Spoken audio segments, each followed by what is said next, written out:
Hello बच्चों, mission वर्दी series के प्रैक्टिस सेट नंबर 11 के साथ मैं मोहित पतला रोल नंबर 18 आपके साथ। आज का पहला प्रश्न है, भारत में चार बाग वास्तु की शैली किसने पेश की थी?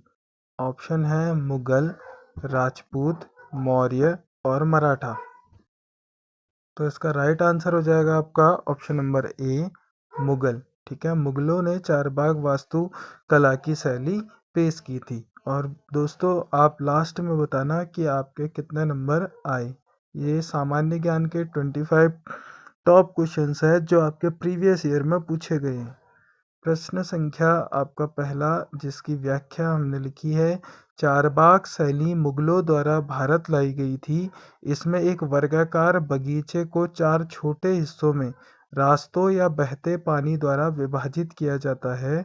हुमायूं का मकबरा इसका बेहतरीन उदाहरण है। ठीक है। प्रश्न संख्या 2 है, निम्नलिखित में से कौन संवैधानिक निकाय कॉन्स्टिट्यूशन बॉडी नहीं है? ऑप्शन है वित्त आयोग, नीति आयोग, राष्ट्रीय अनुसूचित जनजाति आयोग या चुनाव आयोग। तो इसका राइट आंसर है option number second, NITI Aayog.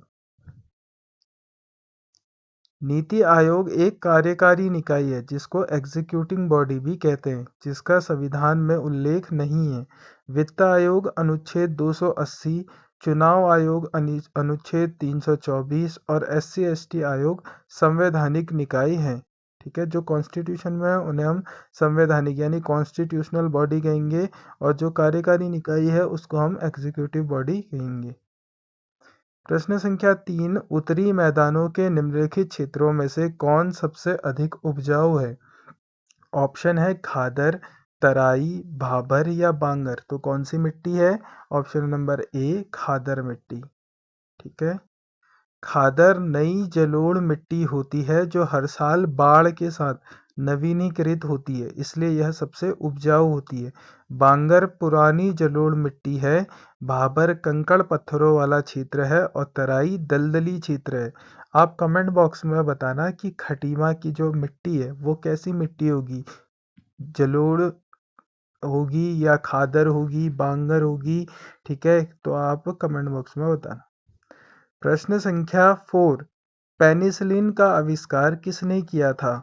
Option है Galileo Galilei, Alexander Fleming, Evangelista Torricelli या थियोडोर एच मैमन। तो इसका राइट आंसर हो जाएगा आपका option number second, Alexander Fleming. Alexander Fleming ने 1928 में दुनिया की पहली एंटीबायोटिक पेनिसिलिन की खोज की थी।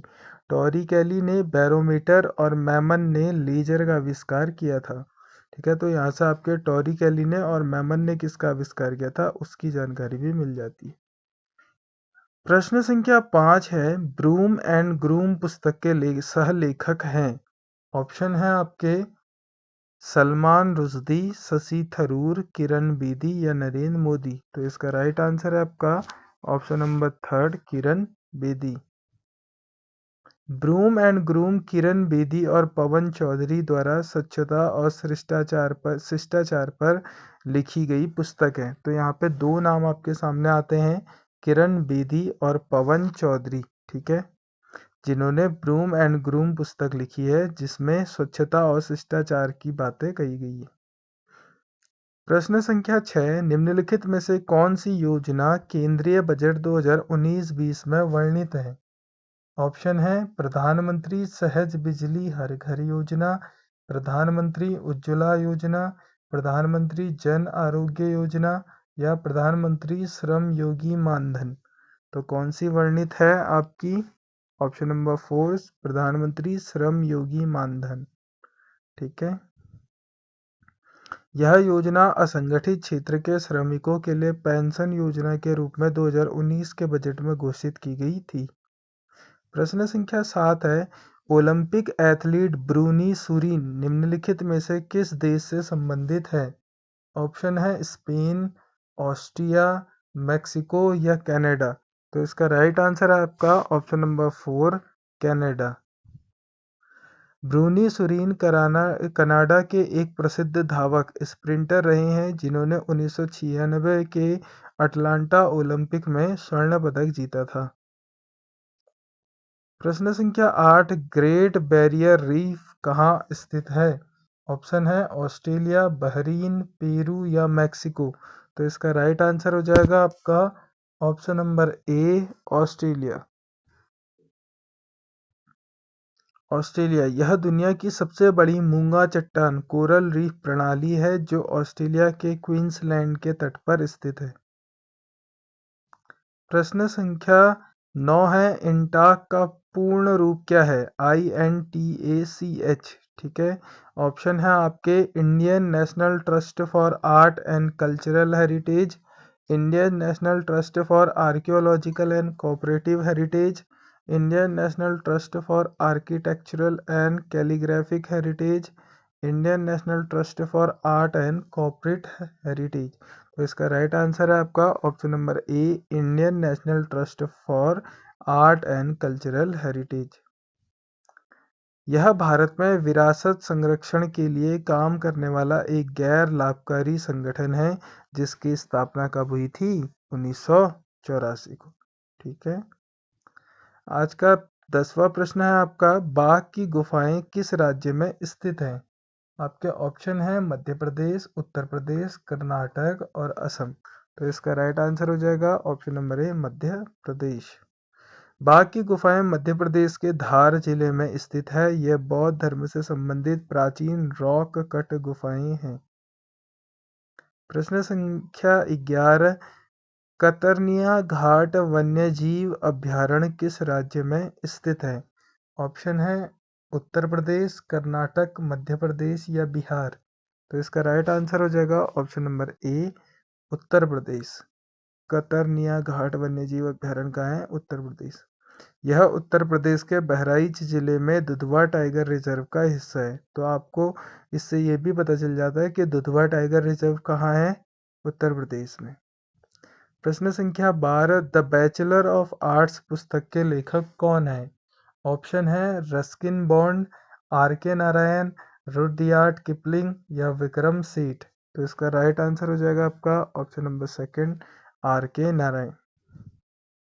R.K. नारायण भारतीय अंग्रेजी साहित्य के दिग्गज है। मालगुडी डेज और द गाइड भी उन्हीं की प्रसिद्ध रचनाएं हैं। मालगुडी डेज काफी बार पेपर में पूछी जाती है, तो किससे संबंधित है? R.K. नारायण से। प्रश्न संख्या 13, केरल और लक्षद्वीप का उच्च न्यायालय स्थित है। ऑप्शन है एर्नाकुलम, थ्रिशूर, कोच्चि या कन्नूर। तो इसका राइट आंसर है option number A, Ernakulam. Kerala उच्च न्यायालय कोच्चि एर्नाकुलम में स्थित है और इसका अधिकार क्षेत्र केरल और केंद्र शासित प्रदेश लक्षद्वीप दोनों पर है। ठीक है। प्रश्न संख्या 14, निम्नलिखित में से कौन सा देश महिलाओं को मतदाता देने का अधिकार सर्वप्रथम दिया था? किस देश ने दिया था? ऑप्शन है ऑस्ट्रेलिया, फ्रांस, यूके या यूएसए। तो इसका राइट आंसर है ऑप्शन नंबर ए, ऑस्ट्रेलिया। दिए गए विकल्पों में से ऑस्ट्रेलिया ने 1902 में महिलाओं को वोट देने का अधिकार दिया था। हालांकि विश्व में सबसे पहले न्यूजीलैंड ने 1893 में यह अधिकार दिया था, जो विकल्प में नहीं है। अगर न्यूजीलैंड विकल्प में होता तो राइट आंसर क्या होता? न्यूजीलैंड होता। ठीक है, जिन्होंने 1893 में यह अधिकार दे दिया था। प्रश्न संख्या 15, निम्नलिखित में से ई कॉमर्स स्टोर फ्लिपकार्ट का सह संस्थापक है। ऑप्शन है पीयूष बंसल, विशाल सिक्का, बिन्नी बंसल या रोहित बंसल। तो इसका राइट आंसर हो जाएगा आपका बिन्नी बंसल। ठीक है, सह संस्थापक की बात हो रही है तो कौन है? बिन्नी बंसल। फ्लिपकार्ट की स्थापना 2007 में सचिन बंसल और बिन्नी बंसल ने की थी। पीयूष बंसल लेंसकार्ट से संबंधित है। पीयूष बंसल किससे संबंधित है? लेंसकार्ट से। और फ्लिपकार्ट से कौन है? सचिन बंसल और बिन्नी बंसल। ठीक है, दोनों में कंफ्यूज नहीं होना। प्रश्न संख्या 16, आर्थिक विज्ञान में स्वेरिगस रिक्सबैंक पुरस्कार हर वर्ष किसकी स्मृति में दिया जाता है? ऑप्शन है जॉन कीन्स, करी मार्क्स, अल्फ्रेड नोबल या आदम स्मिथ। तो ये दिया जाता है आपके अल्फ्रेड नोबल।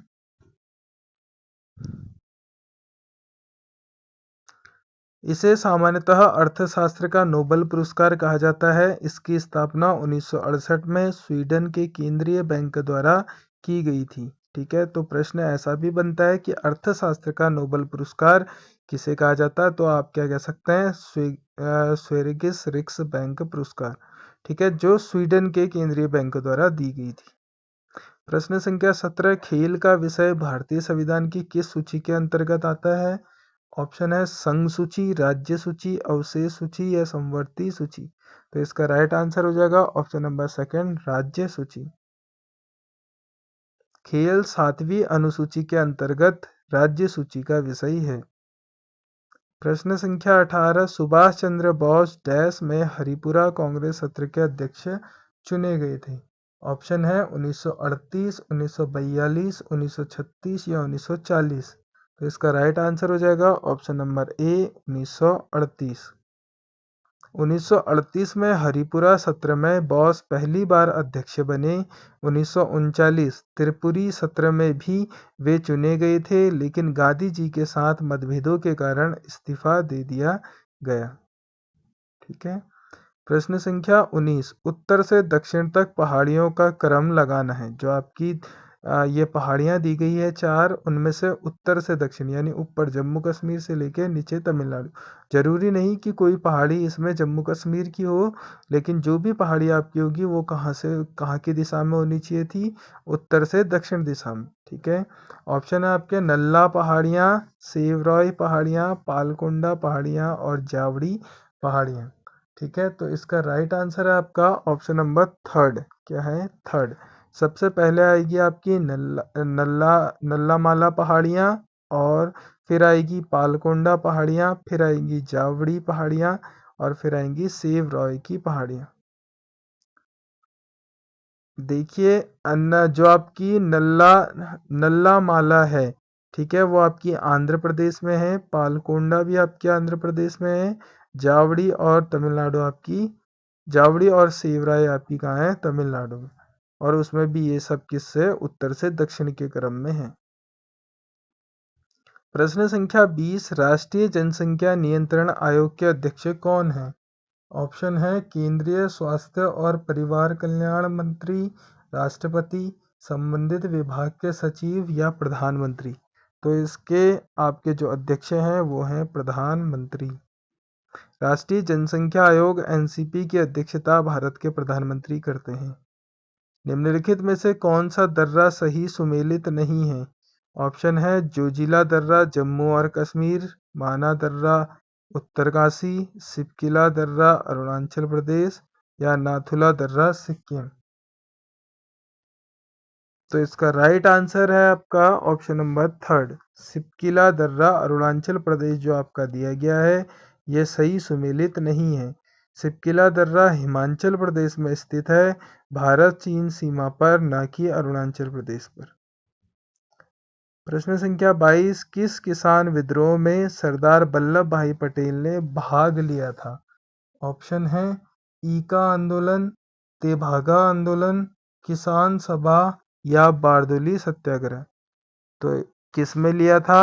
ऑप्शन नंबर 4 आपका राइट आंसर, बारदोली सत्याग्रह। 1928 के बारदोली सत्याग्रह के सफल नेतृत्व के बाद ही वहां की महिलाओं ने उन्हें सरदार की उपाधि दी थी।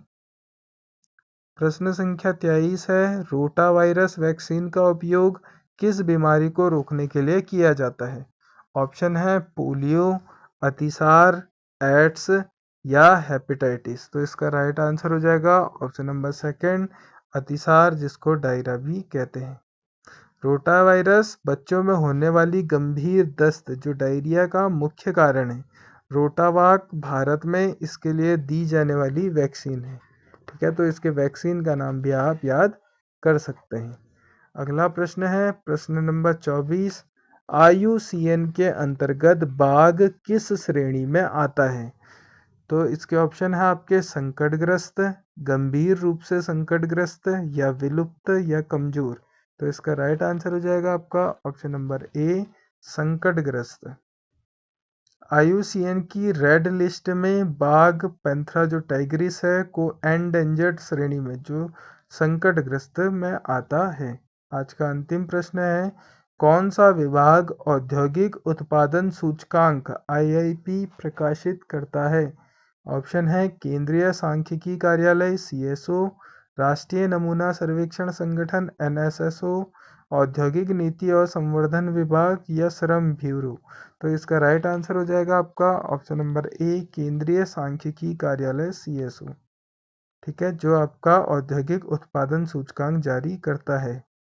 अब इसे राष्ट्रीय सांख्यिकी कार्यालय (NSO) कहा जाता है। जो आपका CSO है उसको NSO कहा जाने लगा, ठीक है, केंद्रीय सेंट्रल के बजाय उसे नेशनल कहने लगी, जो सांख्यिकी और कार्यक्रम कार्यान्वयन मंत्रालय के अंतर्गत आता है।